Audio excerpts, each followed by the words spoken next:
Assalamualaikum warahmatullahi wabarakatuh.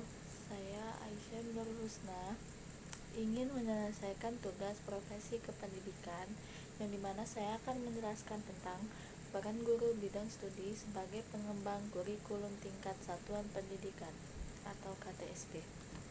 Kurikulum dalam dimensi kegiatan adalah sebagai manifestasi dari upaya mewujudkan kurikulum yang masih dokumen tertulis menjadi aktual dalam serangkaian aktivitas belajar mengajar.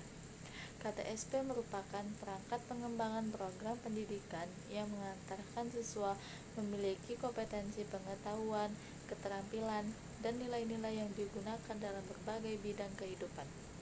KTSP merupakan kurikulum yang merefleksikan pengetahuan, keterampilan, dan sikap sehingga dapat meningkatkan potensi peserta didik secara utuh.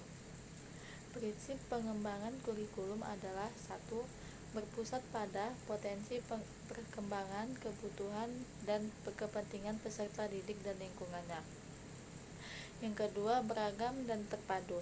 Yang ketiga, tanggap terhadap perkembangan ilmu, pengetahuan, teknologi, dan seni. Yang keempat, relevan dengan kebutuhan kehidupan.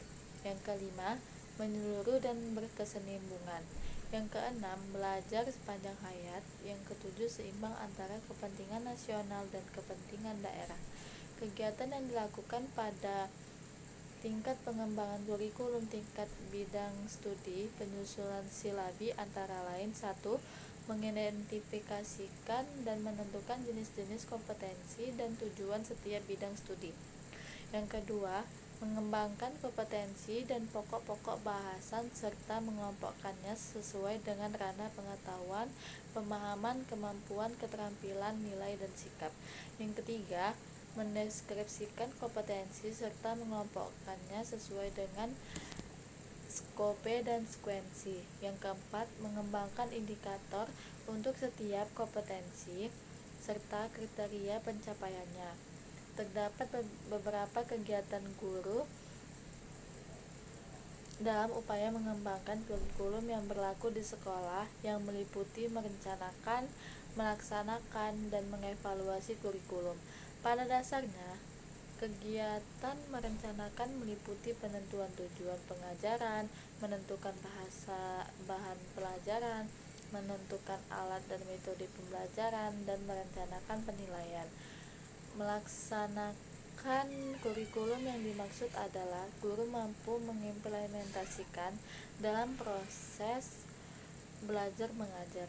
Evaluasi kurikulum harus dilaksanakan berturut-turut sepanjang proses pengembangan kurikulum yang terdiri atas 4 tahap, yaitu penentuan tujuan pendidikan, yang kedua pemilihan pengembangan pembelajaran, yang ketiga pengorganisasian pembelajaran, dan evaluasi efek pembelajaran. Guru dituntut untuk menguasai 4 kompetensi, yaitu kompetensi pedagogik, kepribadian, sosial, dan profesional.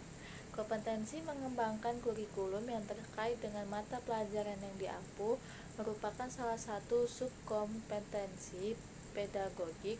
Sehubungan dengan hal ini, maka guru seharusnya memiliki kompetensi 1. Memahami prinsip-prinsip pengembangan kurikulum. Yang kedua, menentukan tujuan pembelajaran yang diampu. Yang ketiga, menentukan pengalaman belajar yang sesuai untuk mencapai tujuan pembelajaran yang diampu. Yang keempat, memilih materi pembelajaran diampu yang terkait dengan pengalaman belajar dan tujuan pembelajaran. Yang kelima, menata materi pembelajaran secara benar sesuai dengan pendekatan yang dipilih dan karakteristik peserta didik. Yang keenam, mengembangkan indikator dan instrumen penilaian. Sekian dari saya akhiri. Wassalamualaikum warahmatullahi wabarakatuh.